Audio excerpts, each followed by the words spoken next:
What's going on, boxing fans? Julian Williams with the distance. I'm here to actually give you another mailbag question. This one about Roy Jones. Um, could we consider Roy Jones an all-time great if he would have retired back in 2003? Actually, not all-time great, but greatest of all time. If he would have retired in 2003, following his move to heavyweight or after defeated Tarver. Um, Honestly, my opinion on it. Really, I wouldn't consider him greatest of all time. I'd put him maybe in the top if he wouldn't have lost to Tarver or whatever.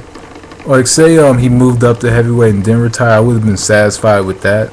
And maybe we could have put him, in the top 10 category because he did defeat, two future Hall of Famers who were Bernard Hopkins and James Toney, and some great quality fighters, Mike McCallum, Virgil Hill, a blown up Vinny Pazienza, who I doubt will be in the Hall of Fame someday, but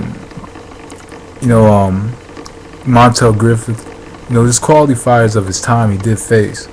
But what's gonna stand out is when he didn't fight I can't even pronounce the man's name, Michael Zuski or something like that. European fight, he didn't fight him, but I think that if he would have had all the belts, because he had every light heavyweight championship except for the WBO belt, which was held by this fighter, and on top of that, as light heavyweight, hands down, he was one of the best. But super middleweight, I really wish he could have faced, a Nigel Benn or Gerald McClellan or Chris Eubank. Really wish he could have faced some of these guys. But if he would have faced, Nigel Benn and Chris Eubank, then maybe we could put him on that all-time greatest, near the greatest of all time status. We could put him near that, if he would have faced, fighters like such as those. And at middleweight, what's always going to stand out is Bernard Hopkins, of course. But overall, Roy Jones Jr. really, if he would have retired in 2003, after the Tarver fight, then I would have been satisfied with that. Really, in 2003, after he won the heavyweight championship, to me, he had nothing else to prove. In 2003, James Toney was on top of his game. I would have loved to see a rematch with James Toney.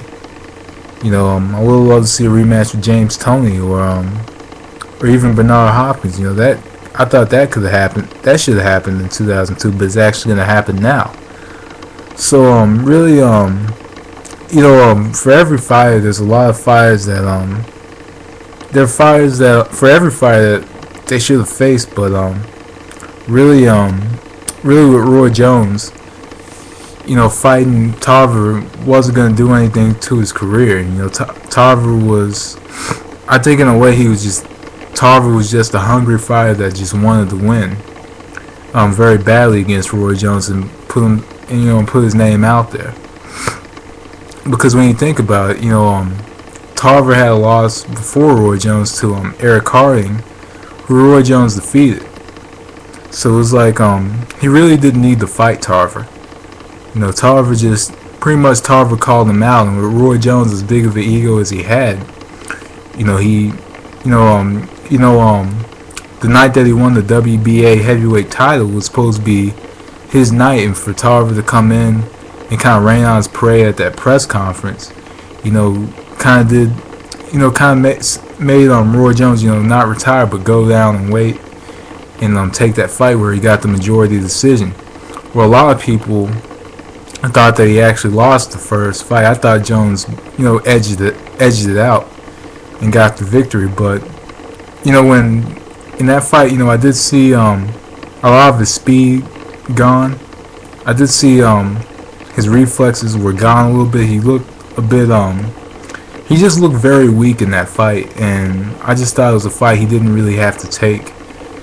But not Hopkins, but Tarver was just going to be a guy that continued to talk.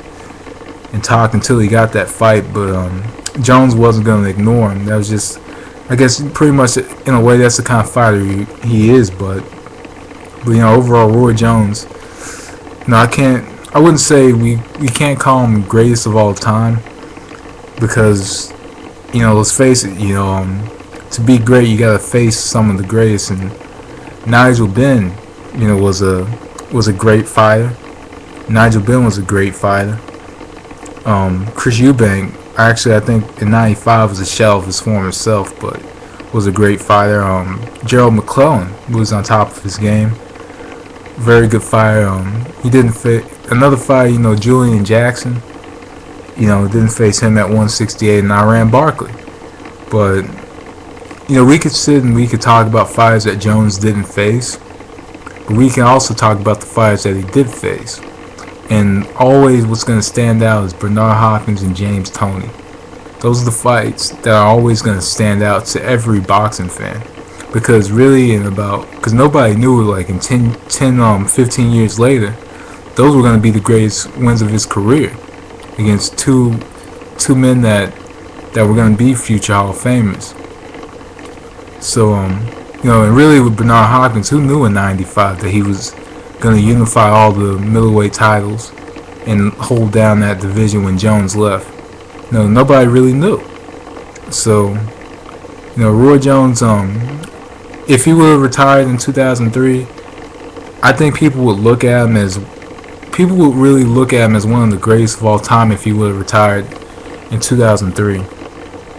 That's just my personal opinion, because if you look at it, he beat the guy who beat him, who's Eric Harding. He beat Eric Harding, who beat Antonio Tarver before, and he beat Clinton Woods, who beat Glenn Johnson. So really, Roy Jones in a way had nothing to prove, and really I thought he should have retired on top. And I think that we would look at Roy Jones much differently if he would have retired in 2003 after winning the heavyweight championship, because there was no way that Roy Jones was going to continue competing at heavyweight, because there was going to be a high demand for him to face like a Mike Tyson or a Lennox Lewis or one of the Klitschkos, because there was going to be a very high demand for that. Or even if he would say he held that belt years later, he would have had the fight value of. So overall, Roy Jones, on top of that, after that close matchup with Tarver, the demand for that match was just so high that he couldn't, I guess in a way, he couldn't refuse that matchup. So that's just my thoughts. I think Roy Jones Jr. should have retired after. I thought he should have retired after winning the heavyweight title. Could we consider him all-time great?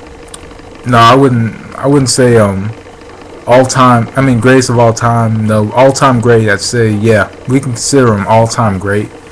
But in that greatest of all time category, I'd say no, because just because really at light heavyweight, he did have some great opposition, but really nothing that stood out too much. That stood out too much to me. I think that really there a lot of the greatest fighters have taken on certain little bums in the month here and there, or fight every month, or fight 3-4 times a year. I mean, Roy Jones did fight 3-4 times a year, but it's like he wasn't fighting the greatest levels of the opposition 3-4 times a year. He was I think there was a whole year where he just fought I'm trying to think of which year it was, but it was a whole year when he fought he fought a few fighters that I didn't even recognize a few of the names. I think he even fought a police officer one time. Overall, Roy Jones is one of my favorite fighters, and I think he's one of the fighters that got me into boxing. He is an all-time great, but not greatest of all time. But anyway, I'm running out of time here, but that was the distance. Thanks for watching. Peace.